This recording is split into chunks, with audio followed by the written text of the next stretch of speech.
Good day. So I'd just like to do another faux crossover episode, if I may. This one is from the classic Batman the Animated Series. And the episode is called Beware the Gray Ghost. Of course, this is where Batman meets The Shadow. So first, let's take a looky-loo at the episode. Then I'll talk all things Batman and Shadow after. So alright, let's go.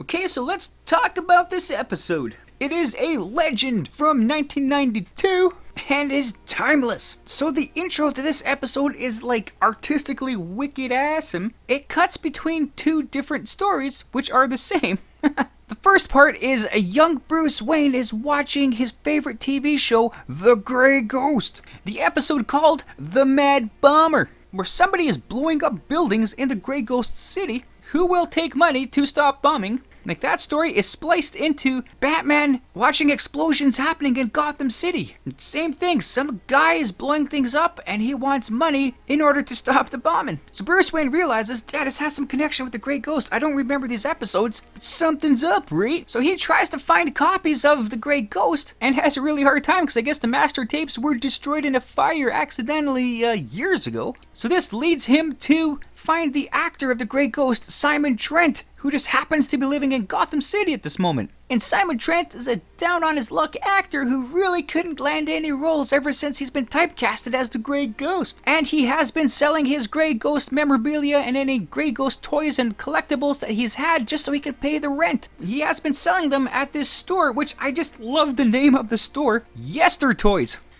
Like, that's just marketing that writes itself, right? So Batman catches up with the actor Simon Trent and is like, hey man, like, do you have any copies of your old show? Cause I'm totally hosed, man. I can't find any. And I'm trying to figure out this case. I think some guy was copying the Mad Bomber episode. I just want to see what's going down. So Simon Trent doesn't want much to do with Batman. He's like, yeah, here's, a copy of the episode. Get out of here, man. So Batman leaves. He's a little sad because, his hero yelled at him.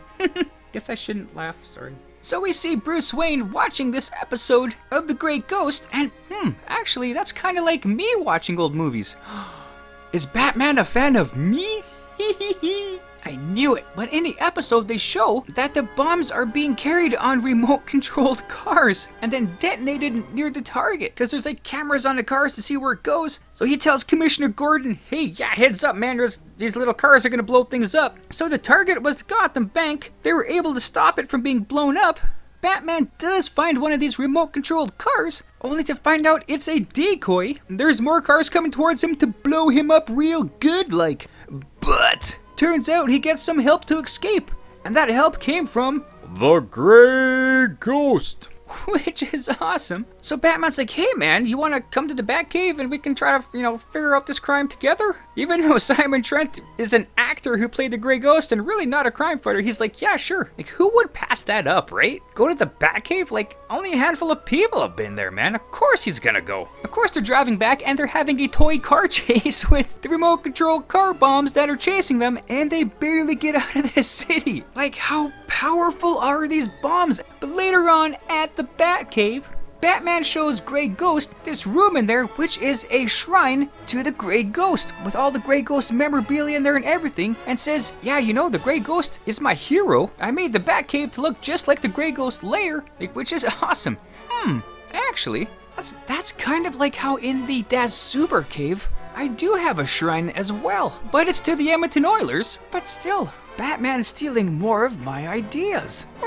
So the remote control cars were the same remote control cars that were used in the Grey Ghost episodes, and they were the ones that Simon sold. And he realizes, oh my god, dude, at Yester Toys, with that really awesome name for a store, he's the Mad Bomber. So Batman and the Grey Ghost go confront this guy. They team up, stop him, kind of accidentally, not really, blow up his store, stop his operation, and save the day from bombing. So because the Grey Ghost is in the news again, and he was actually really fighting crime in real life and not just in a show, the interest in him skyrocketed. There was a studio that bought Simon Trent's master tapes of the show that he had, the only existing ones in history, and people have been buying those VHS copies, for a while now. So everyone's a really big Grey Ghost fan again, including Bruce Wayne, who gets Simon Trent's autograph. on a VHS copy. Or it could have been Betamax. You'd think he'd have Laserdisc at that point, but hey, he got the autograph, and that thing's getting framed. And that is the end to this amazing episode.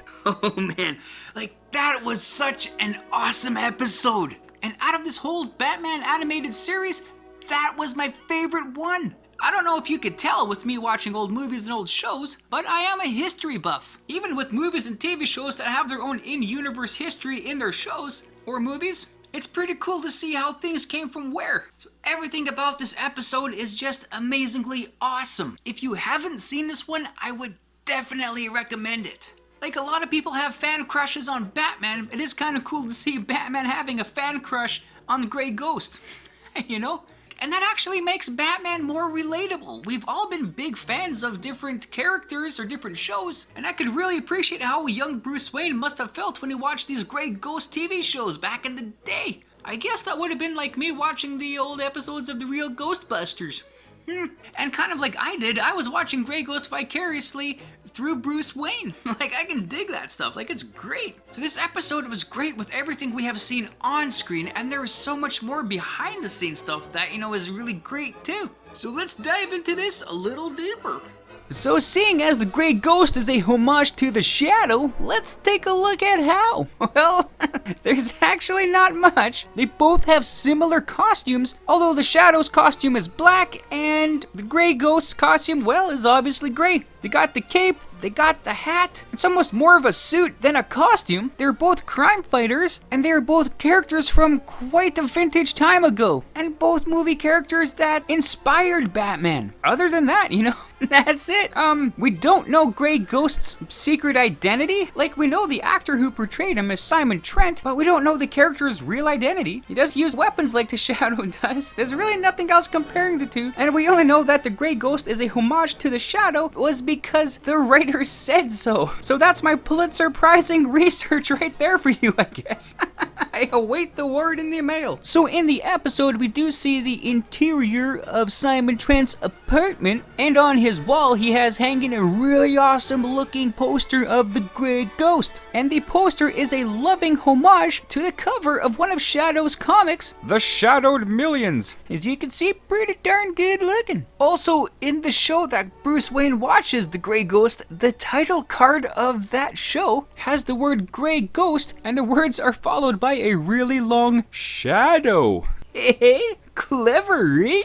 So this episode is a two-part homage. The first one obviously is how the Grey Ghost is a homage to the Shadow. The second one is how the Grey Ghost's actor Simon Trent is a homage to the legendary Adam West. So Simon Trent and Adam West were both really successful with their crime-fighting show that they were on and got a lot of fame out of that. They were also both incredibly typecasted in that role, and they had a really hard time finding any roles after their respective shows were done, and they both fell on some really hard times therein. So the writers of the episode Beware the Grey Ghost wanted Adam West and only Adam West to play the character of Simon Trent. And if Adam West said no, well, they were gonna scrap the episode. They were also really worried because Simon Trent's career path really mirrored Adam West's, and they're like, maybe this would open up some old wounds and maybe he would say no. But Adam was like, yeah, man, definitely, you know, sign me up. So the episode itself is awesome, but with Adam West as the character playing Simon Trent and the shared history between him and his character, man, it just makes it that much more awesome. So if I have mentioned how the Grey Ghost is influenced by the Shadow, I would have to do the same thing with Batman, because both the Grey Ghost and Batman have been heavily influenced by the Shadow. Whether you like that or not, 'tis be true. Okay, so the Shadow was first introduced on July 31st, 1930 in a radio program called The Detective Story Hour. He was actually just the narrator. They wanted a really gritty, dark kind of voice and a mysterious character, so they came up with the Shadow. But he became so popular that they flushed him out as his own crime-fighting character, and he got his first magazine, The Living Shadow, April 1st, 1931. Batman, as we all know, first appeared in Detective Comics number 27 in 1939. Hey, so they both came out in the 30s, you know, on opposite ends. So both characters are crime fighters who use the cover of darkness to fight crime. Both of them are super duper amazing detectives. Both of them are heavily skilled in hand-to-hand combat. They both have alter egos where they are playboy millionaires. Of course, Batman is Bruce Wayne, and with the Shadow, it's Lamont Cranston. Although, When the Shadow was first introduced, his alter ego was Kent Allard, famed aviator, and he just used Lamont Cranston's identity, kind of like identity theft. But later on in the radio shows and whatnot, it was just simplified. He is Lamont Cranston. This Kent Allard guy doesn't exist. Batman is known as the Dark Knight. The Shadow is known as the Knight of Darkness. The Shadow uses guns, whereas Batman is very anti-gun use. But when Batman was first introduced, because he was so much like the Shadow, he did use guns. He stopped using guns in Batman number 33, and that was a really good thing because that really started to separate the Batman character away from the influence of the Shadow, and he started to become his own character that we know and love today. And the similarities continued even in Batman's storytelling. So Batman's first story in Detective Comics in 1939, called The Case of the Chemical Syndicate, was just a little too much similar to a Shadow story from 1936 called Partners of Peril, which included murder, most foul, at a chemical plant, and to whom was going to control the plant after. even similar so much as the alter egos of our crime fighters are shown hanging out and being good friends with the Commissioner of Police. Batman writer Bill Finger did admit, he's like, yeah, I did copy his Shadow story for that, you know, but after that it's all original. So we're good. So I guess my video isn't so much Batman meets a homage to the Shadow, it's the homage to the Shadow meets another homage to the Shadow. So of course the episode I was watching in this video is a faux crossover of Batman and the Shadow, but in the comic book world, Batman and the Shadow did meet. So starting in 1973, DC Comics actually did start publishing Shadow comics. Started off with a 12-part miniseries, and then did some various books up until 1992. So in Batman 253 from 1973, the Shadow did make an appearance. I guess he was in retirement, and he helped Batman out with the case. And Batman was so fanboy crushing on him, he was like, yeah man, you are my greatest inspiration. Please let me shake your hand. And that is art imitating life, because the character Shadow was heavily the inspiration for the character Batman. Well, at least in the beginning. They did meet again in Batman 259 in 1974, where the Shadow was like, yeah, I know you're Bruce Wayne. I'm not gonna tell anybody or anything, you know, but yeah, I know who you are. It is kind of quaint to note that while DC stopped publishing Shadow comics in 1992, that same year Batman got a new comic title called Batman, the Shadow of the Bat.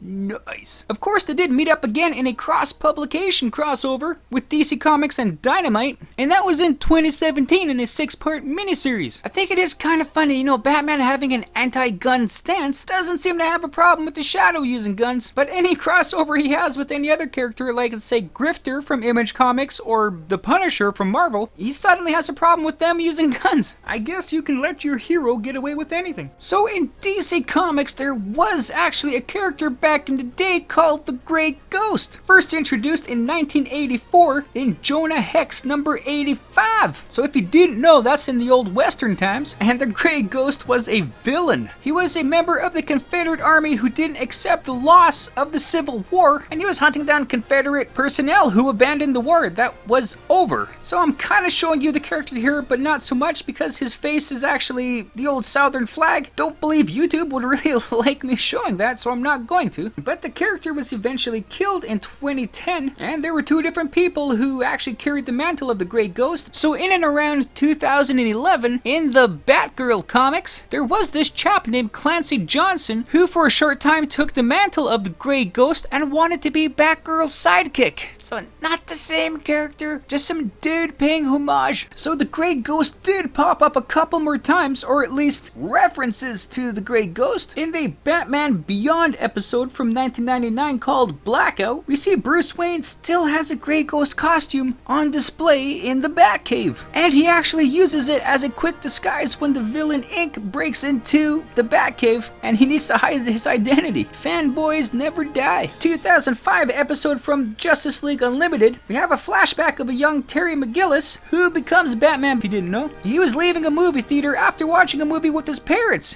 And that movie he watched? The Grey Ghost Strikes. So the Grey Ghost kinda, sorta, not really kinda, made a couple of appearances in some Batman comics. In Batman The Gotham Adventures #3, he did appear on the cover, but he wasn't in the story. There was a kid that was a really big fan of Batman and the Grey Ghost, and he dresses up as the Grey Ghost in it, so yeah, good for him. He was also in the issue Batman Adventures #14, but that was more about the making of the Grey Ghost movie. And some deeds most foul happened upon the set. There is also a Christmas-themed issue of Justice League Unlimited #28, which again doesn't have the Grey Ghost in it, but it has all the Grey Ghost toys in it. And heck, even Superman was talking about how he watched it as a kid. Nice touching little story. In 2014, we had the video game Lego Batman 3 Beyond Gotham, where you can unlock many characters to play, including the Grey Ghost. In the movie Teen Titans Go to the Movies, you do briefly see a movie marquee with a double feature, The Mask of Zorro and the Grey Ghost. Really two characters that actually did have an influence on the Bat. So while he hasn't had a bigger presence since his debut, it is really awesome to see that he is kind of given some love later on. Maybe one day we will see a Grey Ghost movie. I doubt it, but you know, that would be pretty cool. Right on, and there you go. So thanks for watching the video. I hope you liked it as much as I did making it. Also, feel free to check out the source material that I featured in this video. And if you want to leave a comment on anything you may have liked or things I might have missed in this, you know, feel free to do so. Or anything else, you know, just to say hi. That's cool too. And other than that, you know, have a great day. Thanks.